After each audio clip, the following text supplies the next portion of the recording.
শেখ পারভেজ জীবন, শেষ ওভার শুরু হচ্ছে। আমি করবার চেষ্টা করছি। গুড ইন্টেন্ট, আমার কাছে মনে হয় দায়িত্বটা নিজের কাছেই নিচ্ছেন। তিনি জানেন তার সেই অ্যাবিলিটিটা রয়েছে, পেছনের দিকে গ্যাপ রয়েছে।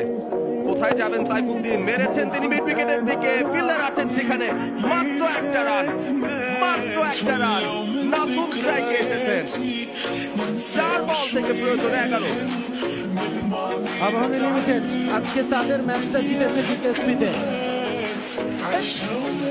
খেলা এখনো বাকি রয়েছে। উঠিয়ে মেরেছেন, খেলা এখনো বাকি রয়েছে। নাসুম আহমেদ প্রয়োজনীয় 4টা রান বের করেছে মোহামেডান স্পোর্টিং ক্লাব। নাসুমের ব্যাট কথা বলছে এই মুহূর্তে। 3 বল থেকে 7 প্রয়োজন। পারভেজ জীবন টেনশনে, নাসুম টেনশনে।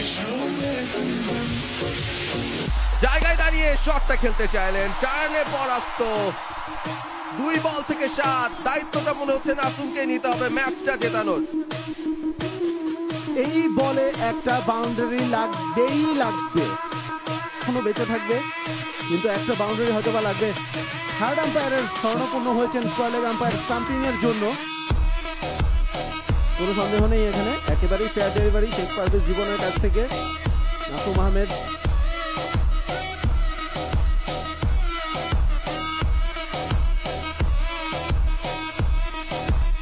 একটা কথা একটুখানি জানিয়ে দিতে চাই যে ম্যাচ যদি টাইও হয় তবুও আবাহনী চ্যাম্পিয়ন হয়ে যাবে। সুতরাং মোহামেডানের 7টা রানই করতে হবে।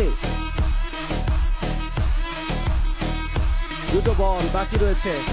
আবু হায়দার রনি ভাবছেন, আজ আমি একাদশে থাকলে এখন হয়তো ব্যাট হাতে থাকতাম। কানেকশনটা দুর্দান্ত! নাসুম আহমেদ উড়ে উড়ে অনেক দূরে। What a shot! Nasum Ahmed under pressure. ম্যাচটা টাই হয়ে গেছে। এই ম্যাচের সেরা শটটা এসেছে 600 বলের খেলায়, 598তম বলে। This is do or die. Parvez Jibon আসছেন, বলে ব্যাটে কানেকশনটা অন্তত চাই। পেয়েছেন, দৌড়ে রানটা নিয়েছেন, বাম্বল হয়েছে। Mohammedan is alive. মোহামেডান বেঁচে আছে। লাইফ সাপোর্টে ছিল তারা এতক্ষণ আইসিইউতে। লাইফ সাপোর্টে ছিল এবং বেঁচে আছে এখন। হ্যাঁ, তারা শ্বাস নিচ্ছে মোহামেডান স্পোর্টিং ক্লাব।